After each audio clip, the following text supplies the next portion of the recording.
Put your hands up and step away from the vehicle. Officer, I'm a real estate agent. I'm showing this property. We received a call about a break-in. What are you doing here? I'm not breaking in. I'm the listing agent. This is my client, Mr. and Mrs. Patterson. We have a scheduled showing. Anyone can claim to be an agent. Let me see some ID, both of you, of course. My real estate license is in my portfolio in the car. My driver's license is in my purse. Don't reach for anything. Keep your hands where we can see them.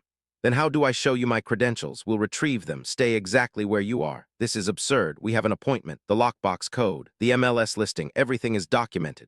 Ma'am, you're showing signs of agitation. I need you to calm down. I'm not agitated. I'm a professional doing my job, and you're treating me like a criminal in front of my clients. We're going to need backup. Possible 459 in progress. A burglary. Are you serious right now?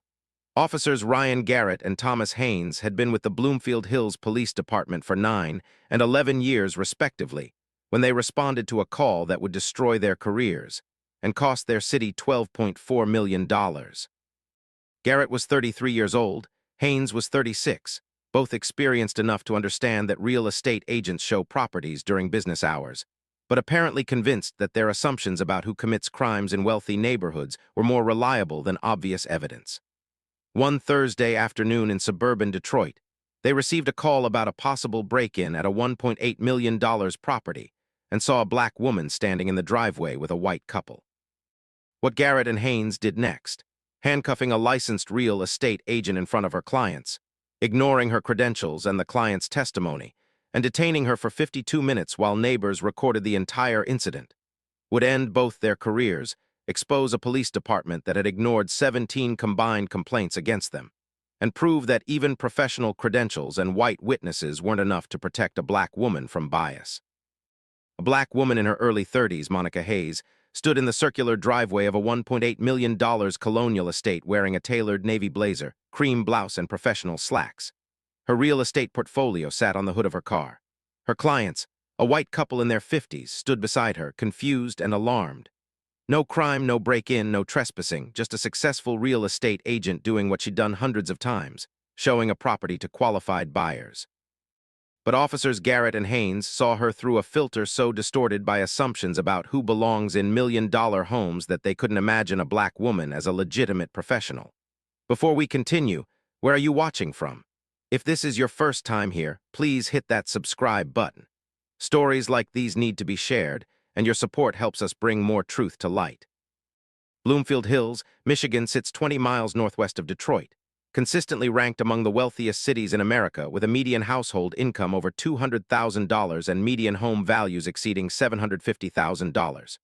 Tree-lined streets wind through neighborhoods of sprawling estates set back from the road behind manicured lawns, circular driveways, and 3-car garages.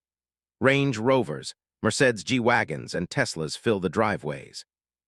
Private schools, country clubs, and boutique shopping districts define the community. The property at 2847 Woodward Estates Drive was a showcase colonial. 6,200 square feet, 5 bedrooms, 6 bathrooms, chef's kitchen with marble countertops and Wolf appliances, primary suite with spa bathroom and walk-in closet the size of a studio apartment, finished basement with home theater, backyard with infinity pool overlooking 2 acres of professionally landscaped grounds. Listed at $1,875,000. On the market for 3 weeks. It was 2:15 p.m. on a Thursday in October. The weather was perfect, 68 degrees, partly cloudy, light breeze moving through the oak trees lining the property. The neighborhood was quiet, as it always was on weekday afternoons. Kids were still in school. Parents were at work or volunteering or having lunch at the club. Landscaping crews worked on distant properties, their equipment humming faintly in the background. This was Monica Hayes' territory. She'd been selling real estate in Oakland County for 8 years, specializing in luxury properties in Bloomfield Hills, Birmingham, and Franklin. She knew these neighborhoods. She knew the sellers, the buyers, the market dynamics. She'd sold 43 homes in the past 12 months, generating $42 million in sales volume. She was a top producer at Berkshire Hathaway Home Services, consistently ranked in the top 1% of agents in Michigan. She'd shown hundreds of properties. She followed the same professional protocol every time. Confirm the appointment, arrive 15 minutes early, unlock the property using the MLS-authorized lockbox code, prepare the home for viewing, greet her clients, conduct the tour, discuss their impressions, lock up, update the showing log. That Thursday afternoon should have been routine. Monica had scheduled a 2:00 p.m. showing for Kevin and Patricia Patterson, a couple relocating from Chicago, pre-approved for financing up to $2.2 million, looking for something in Bloomfield Hills with space for their 2 teenagers and a home office for Kevin's consulting business. Monica arrived at 1:45 p.m., used her MLS key to retrieve the lockbox code, unlocked the front door, turned on lights, opened curtains, and waited in the driveway for the Pattersons to arrive. They pulled up at 1:58 p.m. in their rental car, a white Toyota Camry. Monica greeted them with a handshake and a smile. The 3 of them stood in the driveway, Monica explaining the property's features before the tour: the lot size, the recent renovations, the award-winning school district, the proximity to downtown Birmingham. At 2:12 p.m., a Bloomfield Hills police cruiser turned onto Woodward Estates Drive and slowed as it approached the property. Monica noticed but didn't think much of it. Police cruisers occasionally patrolled these neighborhoods, nothing unusual, but the cruiser didn't pass. It pulled into the driveway behind the Pattersons' rental car, blocking them in. 2 officers got out. Monica's stomach dropped. She'd seen this before. Not to her, she'd been fortunate so far, but to other black agents. Stories shared at industry conferences, warnings passed between colleagues: be careful showing in predominantly white neighborhoods. Document everything. Bring business cards, have your license visible. She'd followed all the protocols. She had her credentials. She had clients with her, white clients who could verify her legitimacy. But officers Ryan Garrett and Thomas Haynes had already decided what they were seeing. Monica Hayes was 32 years old. She'd grown up in Detroit, the daughter of a public school teacher and an auto plant supervisor. Her parents had worked hard to give Monica and her younger brother opportunities: good schools, music lessons, college savings. Monica had been a good student, graduated from Cass Technical High School, and earned a full scholarship to Michigan State University, where she majored in business administration with a focus on marketing. She'd graduated at 22 with honors and immediately faced the brutal reality of the 2008 recession. Jobs were scarce. The auto industry was collapsing. Detroit was hemorrhaging population. Monica sent out 87 resumes in 3 months and received 4 interviews, 0 offers. She took a job at a cell phone store in a mall, earning $11 an hour plus commission, while continuing to search for something better. A customer came in one day, a real estate agent named Diane Morrison, and they struck up a conversation while Monica processed her upgrade. Diane mentioned she was looking for a buyer's agent to join her team. The commission-based work was risky, but the potential was unlimited. Monica was 23 years old with $43,000 in student loans and a job that barely covered her rent. She took the risk. She studied for her real estate license at night while working days at the cell phone store. She passed the exam on her first attempt, joined Diane's team at Keller Williams, and started working open houses, handling buyer inquiries, learning the business from someone who'd been doing it for 20 years. Her first year, she sold 4 homes and made $32,000. Her second year, she sold 9 homes and made $71,000. Her third year, she sold 15 homes and made $124,000. By year 4, she'd moved to Berkshire Hathaway Home Services, started specializing in luxury properties, and earned $218,000. The work was demanding. She worked 7 days a week: showings, open houses, networking events, client dinners. She studied market trends, learned staging techniques, built relationships with mortgage brokers and home inspectors. She invested in professional photography for her listings, hired a marketing assistant, and developed a reputation for exceptional service. Her clients were almost exclusively white and wealthy. That was the demographic in Bloomfield Hills, Birmingham, Franklin, the luxury markets where the real money was made. Monica learned to navigate that world. The country club conversations, the private school references, the casual mentions of vacation homes in Aspen or the Hamptons. She dressed impeccably: designer suits, expensive handbags, luxury car. She drove a leased BMW X5 in black. She spoke their language, understood their priorities, and delivered results. In 8 years, Monica Hayes had sold 187 homes, totaling $97 million in sales volume. She'd been featured in Detroit magazine's Top 40 Under 40.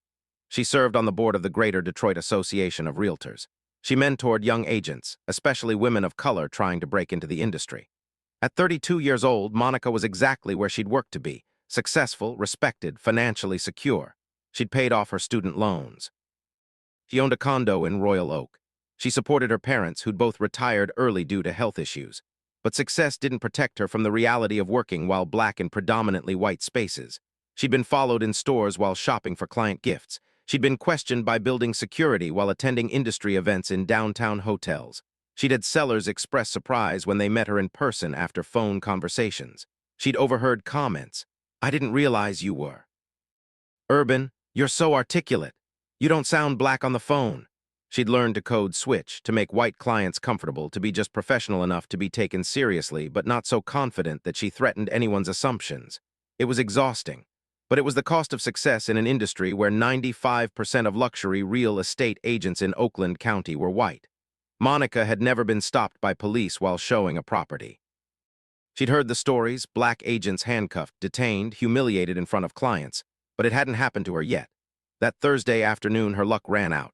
The Pattersons were ideal clients. Kevin was a management consultant. Patricia was a pediatric surgeon. They were relocating from Chicago for Patricia's new position at Beaumont Hospital. They'd been pre-approved for $2.2 million by a lender Monica trusted. They were serious, qualified, ready to move quickly. Monica had shown them 3 properties over the past 2 days. The Woodward Estates house was their favorite, the right size, the right neighborhood, the right schools. They were excited. Monica could feel the momentum building toward an offer. She'd followed every protocol. She'd scheduled the showing through the MLS system at 9:30 a.m. that morning. She'd confirmed with the listing agent. She'd retrieved the lockbox code through her authorized MLS app. She'd unlocked the property properly, updated the showing log, and was standing in the driveway explaining the property's features when the police arrived. Everything was legitimate. Everything was documented. Everything should have been fine. But officers Garrett and Haynes saw a black woman near a $1.8 million house, and their instincts overrode the evidence. Officer Ryan Garrett was 33 years old. He'd been with the Bloomfield Hills Police Department for 9 years, hired straight out of the police academy after earning a criminal justice degree from Oakland Community College. He'd grown up in Warren, Michigan. Working-class background, union family, father worked at the GM Tech Center. Garrett had wanted to be a cop since high school, attracted to the authority, the respect, the pension. He'd been hired by Bloomfield Hills PD at 24 years old, one of the wealthiest municipalities in Michigan, which meant good pay, $78,000 starting salary, excellent benefits, and the prestige of protecting expensive property and influential residents. Officer Thomas Haynes was 36 years old. He'd been with Bloomfield Hills PD for 11 years, joining after 4 years with the Pontiac Police Department. He'd grown up in Ferndale middle-class suburb. Father was a plumber, mother worked in retail. Haynes saw the move to Bloomfield Hills as a career upgrade, better pay, safer streets, residents who treated police with deference rather than hostility. Both Garrett and Haynes saw themselves as protectors of Bloomfield Hills' quality of life. The city's crime rate was extremely low, mostly property crimes, occasional DUIs, domestic disturbances in expensive homes. But both officers had strong opinions about who belonged in these wealthy neighborhoods and who didn't. In their combined 20 years with Bloomfield Hills PD, Garrett and Haynes had compiled records that should have raised immediate alarms. Each complaint had followed the same department response: verbal counseling, training on implicit bias and community policing, written documentation filed away. Neither officer had ever been suspended. Neither had faced serious consequences. Their supervisors had noted concerns. Sergeant Linda Martinez had written in Garrett's last evaluation, "Officer Garrett demonstrates satisfactory technical skills, but continues to generate complaints related to interactions with minority individuals. Recommend additional oversight and community sensitivity training." Lieutenant Paul Morrison had flagged Haynes in his review. "Officer Haynes maintains acceptable performance metrics, but shows a pattern of complaints involving people of color. Continued monitoring recommended." But monitoring isn't accountability. Training isn't consequence. Both officers completed their required courses, signed their acknowledgement forms, and returned to patrol with their patterns intact. The Bloomfield Hills Police Department, serving a city that was 92% white with a median income over $200,000, rarely dealt with racial profiling complaints from its own residents. When complaints came from non-residents, service workers, delivery drivers, real estate agents, they were often dismissed as misunderstandings or considered lower priority. By October of that year, Garrett and Haynes had accumulated 17 combined complaints. The pattern was documented across 2 decades. The risk was known, and nothing had been done to remove either officer from situations where their bias could cause harm. When the call came in about a possible break-in at 2847 Woodward Estates Drive, both officers were nearby, and both responded. The 911 call had come from a neighbor at 2839 Woodward Estates, Margaret Sullivan, age 71, retired, home during the day, self-appointed neighborhood watchdog. She'd seen an unfamiliar car in the driveway next door and a suspicious-looking person near the front entrance. The dispatcher asked standard questions. Is the person breaking in, forcing entry? I don't know, I just saw someone over there and I don't recognize them. They might be casing the place. Can you describe the person? A woman, black, maybe 30s. There's a couple with her now, but I don't know who they are. The dispatcher logged the call as a possible suspicious person, not a confirmed break-in. But when it came over the radio, possible 459 at 2847 Woodward Estates, Garrett and Haynes heard what they expected to hear, a crime in progress. They responded code 2, arrived within 4 minutes, and saw exactly what they'd anticipated, a black woman in an expensive neighborhood near a multi-million-dollar house. Their bias told them the story before they gathered any facts, and when bias writes the narrative, evidence becomes irrelevant. Do you think police officers should face automatic termination after repeated racial profiling complaints? Drop your answer below. Officers Garrett and Haynes pulled into the driveway at 2:12 p.m. and positioned their cruiser to block the Pattersons' rental car. Both officers exited their vehicle, hands near their service weapons, approaching with what they'd been trained to call tactical awareness, but what any reasonable observer would recognize as aggression. Monica Hayes saw them coming and felt her heart rate spike. She'd done nothing wrong, she had clients with her, she had credentials, but she'd heard enough stories to know that being right didn't always protect you. Garrett spoke first, his voice sharp and authoritative. Put your hands up and step away from the vehicle. Monica raised her hands slowly. Officer, I'm a real estate agent. I'm showing this property. Haynes circled around to position himself with a clear view of all three people. We received a call about a break-in. What are you doing here? Monica kept her voice calm and professional. I'm not breaking in, I'm the listing agent. This is my client, Mr. and Mrs. Patterson. We have a scheduled showing. Kevin Patterson stepped forward. Officer, this is our fault. We should have introduced ourselves. I'm Kevin Patterson. This is my wife, Patricia. Monica is showing us this house. We have a 2:00 p.m. appointment. Garrett didn't look at Kevin. He kept his focus on Monica. Anyone can claim to be an agent. Let me see some ID. Both of you. Monica nodded. Of course. My real estate license is in my portfolio in the car. My driver's license is in my purse. Haynes' hand moved to his weapon. Don't reach for anything. Keep your hands where we can see them. This is where assumptions become accusations. Monica was standing in a driveway in broad daylight with two white clients who were vouching for her. She'd explained she was a real estate agent. She'd offered to show credentials. But because Haynes and Garrett had decided she was suspicious, her cooperation became evasion and her professional materials became potential weapons. Monica kept her hands up. Then how do I show you my credentials? Garrett's tone hardened. We'll retrieve them. Stay exactly where you are.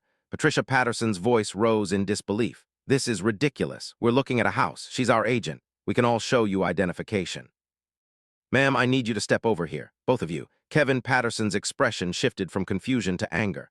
Are you serious? We're buying a house. This is our real estate agent. What law have any of us broken? Haynes radioed for backup. We need another unit at 2847 Woodward Estates. Possible 459 in progress uncooperative subjects. A burglary. Monica's voice remained steady, but anger was creeping in. Are you serious right now? Ma'am, you're showing signs of agitation. I need you to calm down. I'm not agitated. I'm a professional doing my job, and you're treating me like a criminal in front of my clients.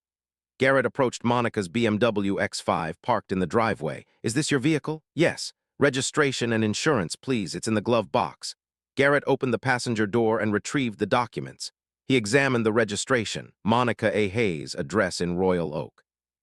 He looked at her license plate, then back at Monica. This your car? Yes, as the registration states. How'd you get the lockbox code? Through the MLS. I'm a licensed real estate agent. I have authorization to show this property. Prove it. Monica pointed to her car. My portfolio is on the hood. It has my business cards, my real estate license, the MLS listing for this property, and the showing confirmation. Haynes walked to the car, picked up the portfolio, and flipped through it. He found Monica's real estate license, an official document issued by the state of Michigan with her photo, license number, and the Berkshire Hathaway logo. He found her business cards. He found a printed copy of the MLS listing for 2847 Woodward Estates Drive showing Monica Hayes as the listing agent. He showed it to Garrett. They examined the documents. This is where bias becomes impenetrable. The evidence was clear. Legitimate real estate license, matching ID, MLS documentation, clients vouching for her, explanation that made perfect sense. But Garrett and Haynes had decided Monica was a suspect, and evidence that contradicted their assumptions was treated as potentially fabricated. Garrett looked at Monica. These could be fake. Patricia Patterson, a pediatric surgeon who'd spent 15 years navigating hospital hierarchies and professional credentialing, lost her composure. Fake, are you kidding me? We can call her brokerage right now. We can call the listing agent. We can verify everything in 30 seconds. Ma'am, please step back. No, I will not step back. You're harassing our real estate agent for being black in a white neighborhood. Ma'am, if you don't step back, you'll be interfering with a police investigation. Kevin Patterson pulled out his phone. I'm calling our attorney. Haynes pointed at Kevin. Put the phone down. This is America. I'm allowed to call my attorney. Put the phone down now. By now, a second police cruiser had arrived, Officer Jennifer Clark, a 7-year veteran with the department. She approached and asked Garrett for a status update. Garrett explained his version, possible break-in, suspicious subject claiming to be a real estate agent, uncooperative clients, documents that might be forged. Clark looked at the documents, looked at Monica, looked at the Pattersons. She spoke quietly to Garrett. These documents look legitimate. The clients are confirming her story. What's the probable cause here? Garrett's voice lowered. The neighbor called it in. Black female, unfamiliar vehicle, suspicious activity. Clark glanced at Monica's BMW, her professional attire, her portfolio. That's not probable cause, that's racial profiling. We need to verify her story. Then verify it, call the brokerage. But you can't detain her without cause. Garrett made a decision that would cost him his career.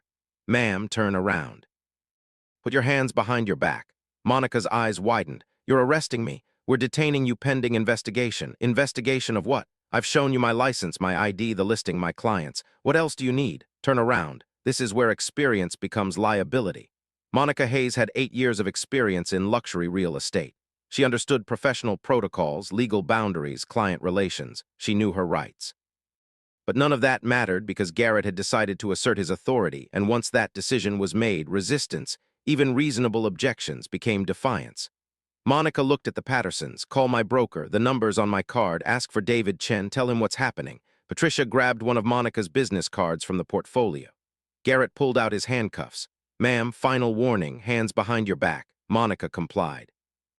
She turned around slowly, placed her hands behind her back, and felt the cold metal close around her wrists. The cuffs were tight, deliberately tight, cutting into her skin. Kevin Patterson was on the phone now, speaking rapidly. Yes, this is Kevin Patterson. I'm a client of Monica Hayes. We're at a showing on Woodward Estates Drive in Bloomfield Hills, and she's being arrested by police for showing us a house. Garrett walked Monica to his cruiser, opened the back door, and placed her inside. She sat in the back seat, hands cuffed behind her, unable to adjust her position. Through the window, she watched her clients, people she'd been building a professional relationship with, people who'd been excited about making an offer, standing in shock as police officers treated their real estate agent like a criminal. Neighbors were emerging from their houses now. The woman who'd called 911, Margaret Sullivan, stood on her front lawn watching. A man across the street was recording on his phone. 2 teenage boys on bicycles had stopped to watch. Officer Clark approached Haynes. I need to be clear, I think this is a mistake. That woman's credentials are legitimate. The clients are vouching for her. We have no probable cause. Haynes shook his head. We follow through. Verify everything. If she's legit, she'll be released. Clark looked at Monica sitting in the back of the cruiser, then at the Pattersons who were now both on their phones, then at the growing crowd of witnesses recording the scene. She pulled out her radio and called the station. We need a supervisor at 2847 Woodward Estates. Now, should real estate professionals receive legal protections from unlawful detention while conducting business? Let me know in the comments. Sergeant Linda Martinez arrived at 2:34 p.m., 22 minutes after the initial stop. She was a 19-year veteran with Bloomfield Hills PD, one of only 3 sergeants in the department and the highest-ranking Latina officer. She'd supervised Garrett before and knew his history. She parked and immediately assessed the scene. Monica handcuffed in a cruiser, 2 white civilians on phones looking distressed, 3 officers standing in the driveway, neighbors watching and recording. She approached Garrett first. What's the situation? Garrett explained. 911 call about a break-in, subject claiming to be a real estate agent, documents possibly forged, detention pending verification. Martinez's expression hardened. Show me the documents. Garrett handed her Monica's real estate license, driver's license, MLS listing, and business cards. Martinez examined them carefully. These look legitimate. Have you verified them? We were about to call the brokerage. Martinez looked at her watch. She's been detained for 22 minutes and you haven't verified her story? We were securing the scene. Martinez walked to Garrett's cruiser and opened the door. Ma'am, I'm Sergeant Martinez. Can you tell me what happened? Monica, still handcuffed, explained everything. The scheduled showing, her arrival and unlocking procedures, the clients arriving on time, the police approaching without cause, the demand for credentials, the refusal to accept her documentation, the arrest. Martinez looked at Monica's wrists, which showed red marks from the tight cuffs. Are those cuffs too tight? Yes. Martinez turned to Garrett. Why are the cuffs that tight? Garrett had no answer. Martinez pulled out her phone and called Berkshire Hathaway Home Services directly. The receptionist answered, and Martinez identified herself. I need to speak to Monica Hayes' broker immediately. It's urgent. David Chen came on the line within 30 seconds. This is David Chen, Monica's broker. Is she okay? Martinez put the phone on speaker. Mr. Chen, this is Sergeant Martinez with Bloomfield Hills Police. We have Monica Hayes detained at 2847 Woodward Estates Drive. Can you verify she's scheduled to show this property? Chen's voice was immediately alarmed. Detained? For what? Yes, she's the listing agent for that property. She has full authorization to show it. She scheduled a showing for 2:00 p.m. today through our MLS system. What's going on?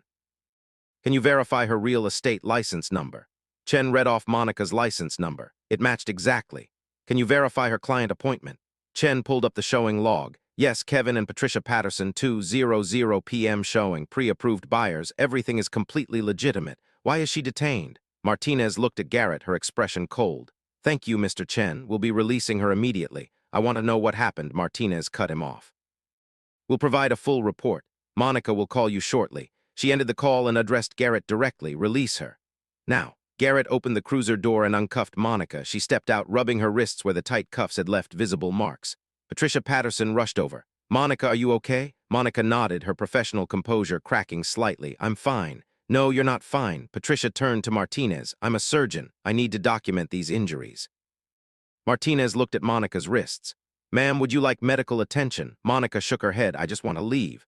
Kevin Patterson approached, his phone still recording. Sergeant, we witnessed everything.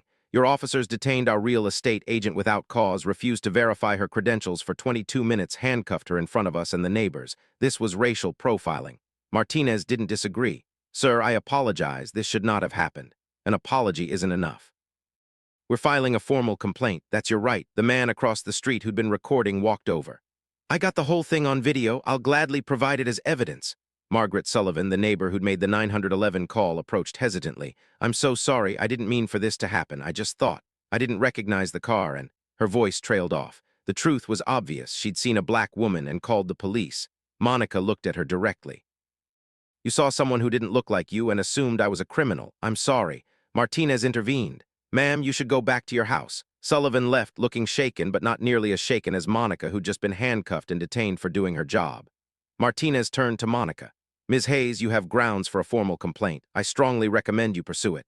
Monica's voice was quiet but firm. I'll be doing more than filing a complaint. She looked at the Pattersons. I understand if you'd like to work with a different agent. Patricia shook her head immediately. Absolutely not. We want to work with you and will testify on your behalf in any proceeding. Kevin nodded in agreement. We'll do whatever we can to support you. Monica felt tears welling up but forced them back. She wouldn't cry here, not in front of the officers who'd humiliated her, not in front of the neighbors who'd watched. Thank you. I need to go. Martinez handed Monica her business card. Please call me if you need anything for your report. Monica took the card without responding. She gathered her portfolio, got in her BMW, and drove away, leaving the Pattersons standing in the driveway of a house they no longer wanted to buy. Should officers who falsely arrest professionals receive enhanced penalties? Drop your answer. Within 5 hours, the videos were everywhere. Multiple angles from different witnesses. Monica being handcuffed. The Pattersons' outrage. Neighbors recording. 22 minutes of a successful real estate agent detained for showing a property she was authorized to show. Black real estate agent handcuffed in front of clients for showing house. Licensed professional arrested in Bloomfield Hills for working while black. Officers ignore credentials, witnesses, detain agent for 22 minutes. Real estate showing ends in handcuffs. Racial profiling in Michigan's wealthiest city. The outrage was immediate and national. The National Association of Realtors issued a statement condemning the detention and calling for immediate policy reforms. The Michigan Association of Realtors announced an investigation. Real estate agents across the country shared the videos with showing while black. recounting their own experiences of being profiled while doing their jobs. The Detroit Free Press ran a front-page story with the headline, "Success Isn't Protection. Black professionals face discrimination in affluent communities." Local news stations ran the footage on continuous loops. National outlets picked up the story when they learned about Garrett and Haynes' combined 17 complaints. Officers Ryan Garrett and Thomas Haynes were placed on administrative leave pending investigation. Within 1 week, both were terminated. The termination letters, later released during litigation, were nearly identical. Officer Names' actions on October 19 constitute gross misconduct, civil rights violations, and unlawful detention without probable cause. Despite 9/8 prior complaints over 9/11 years, including multiple allegations of racial profiling and multiple rounds of remedial training, Officer Name targeted a licensed professional conducting legitimate business based solely on race, ignored clear evidence of authorization, subjected Ms. Hayes to unlawful arrest, and caused significant harm to both the victim and the department's reputation. Employment is terminated immediately, effective October 26. He is permanently ineligible for law enforcement employment in the state of Michigan. Sergeant Martinez, who intervened to release Monica, received a commendation. But Lieutenant Morrison, who had supervised both officers despite their complaint histories, was demoted to patrol officer. Police Chief Robert Daniels faced intense pressure from the city council and announced his retirement. But the real accountability came through federal litigation. Monica Hayes retained the civil rights law firm of Washington and Associates, specialists in employment discrimination and police misconduct. The lawsuit named officers Ryan Garrett and Thomas Haynes individually, Sergeant Martinez for supervisory liability, later dropped after evidence showed her intervention, Lieutenant Morrison for negligent supervision, Police Chief Daniels for maintaining officers with known patterns, the Bloomfield Hills Police Department, and the City of Bloomfield Hills. The city's attorneys reviewed the case and reached an immediate conclusion: indefensible. The city had documented knowledge of both officers' patterns, multiple opportunities to terminate them, clear evidence of unlawful detention, and no viable justification for their actions. They settled within 10 months. The settlement, $12.4 million paid to Monica Hayes.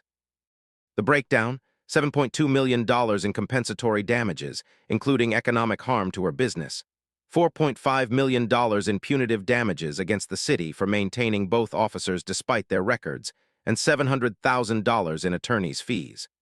Officers Garrett and Haynes' personal assets were not pursued. They had minimal resources, but both were permanently barred from law enforcement in Michigan. Monica's attorney released a statement. Ms. Hayes is an accomplished real estate professional who has sold nearly $100 million in property. She was handcuffed, detained, and humiliated in front of her clients for the crime of being black while conducting legitimate business. The settlement represents accountability, but it cannot undo the trauma or restore the professional. The National Association of Realtors adopted the Hayes Protocol, recommended procedures for agents facing police harassment, including documentation requirements, witness gathering, and immediate broker notification.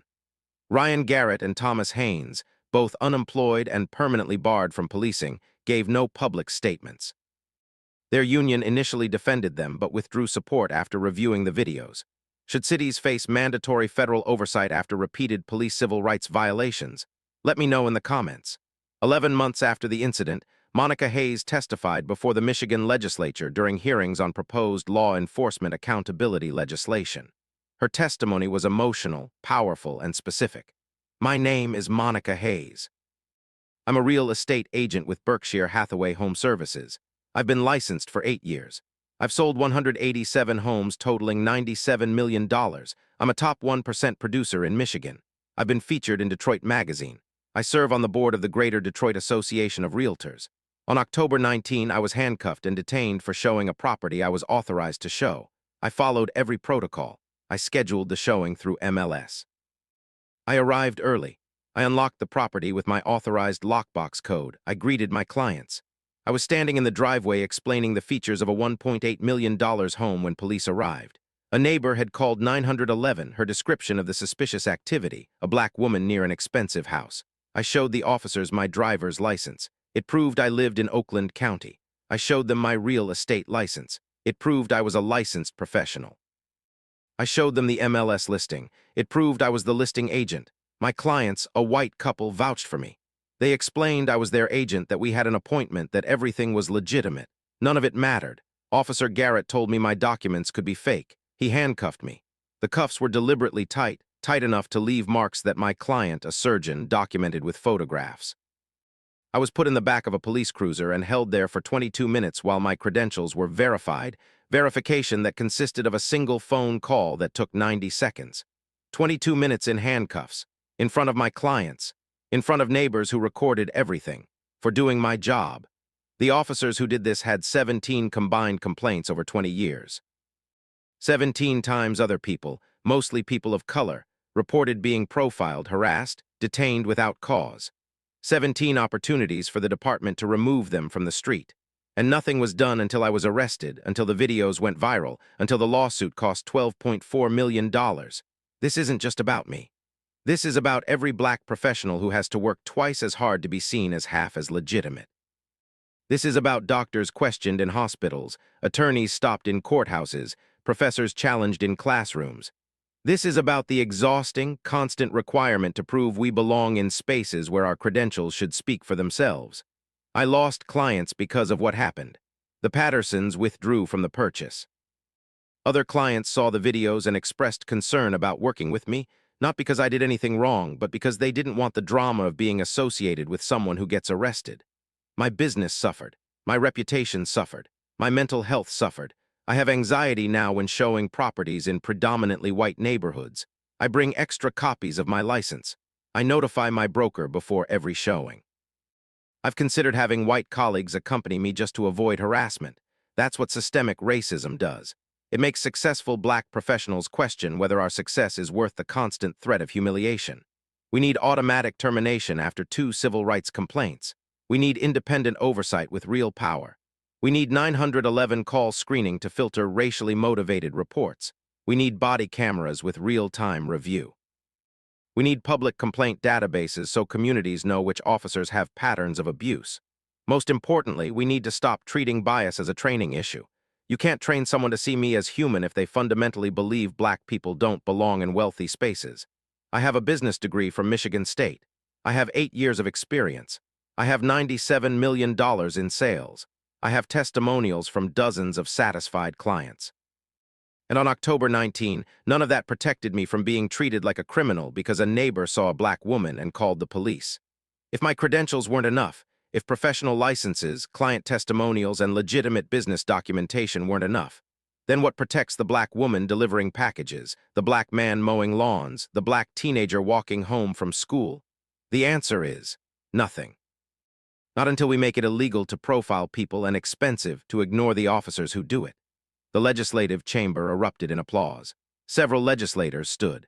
The proposed legislation, requiring automatic termination after 2 sustained civil rights complaints and creating a public database of officer complaint histories, passed with overwhelming bipartisan support 3 weeks later. Should racial profiling complaints from business professionals trigger enhanced penalties? Drop your answer. This wasn't just about officers Garrett and Haynes seeing a black woman near an expensive house and deciding she didn't belong. This was about a system that allowed 2 officers to accumulate 17 complaints over 20 years without meaningful consequence. This was about a police department that documented the pattern, noted the risk in performance reviews, required the training, and then kept both officers on patrol until a viral video made inaction too expensive. Monica Hayes had a real estate license issued by the state of Michigan. She had an MLS listing proving her authorization. She had clients vouching for her. She had business cards, professional credentials, and 8 years of documented success. And none of it mattered because Garrett and Haynes saw a black woman in Bloomfield Hills and created a crime out of her presence. This is how systemic racism operates in professional spaces. It's not always violent or overt. Sometimes it's procedural, quiet, wrapped in the language of verification and investigation. It's cops who see black professionals and assume criminality. It's departments that track complaints but take no action until the settlement costs more than the officers were worth protecting. It's a culture that treats racial profiling as a training deficiency instead of a termination-worthy pattern. And when that bias is backed by the authority to handcuff, to detain, to humiliate someone in front of their clients, it doesn't just harm individuals.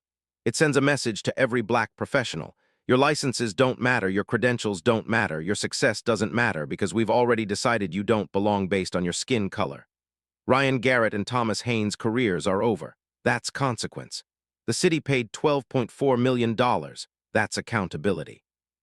The Hayes Protocol was adopted nationally. That's reform. But money and protocols don't undo the trauma of being handcuffed in front of clients. They don't restore the business relationships damaged by viral videos. They don't erase the anxiety of wondering if the next showing will end in detention. They don't give back the mental space consumed by constantly proving you have a right to work in spaces where others are simply assumed to belong. The real question is, what changes now? Do departments finally terminate officers after 2 complaints instead of 17? Do supervisors finally face consequences for maintaining officers with documented patterns?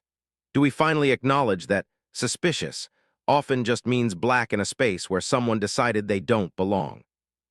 Because if we don't fix the systems that kept Garrett and Haynes employed for decades despite 17 documented complaints, if we don't address the culture that taught them to see black professionals as criminals instead of colleagues, then we're just waiting for the next officers, the next real estate agent, the next professional who has to prove their credentials are real while handcuffed in their own workspace. Comment if you believe this should be federal law. Law enforcement officers with 2 sustained civil rights complaints face automatic permanent termination and national decertification. Departments that fail to act on documented patterns face mandatory federal oversight, loss of qualified immunity protections, and enhanced financial liability. Professionals unlawfully detained while conducting licensed business receive triple damages plus business loss compensation.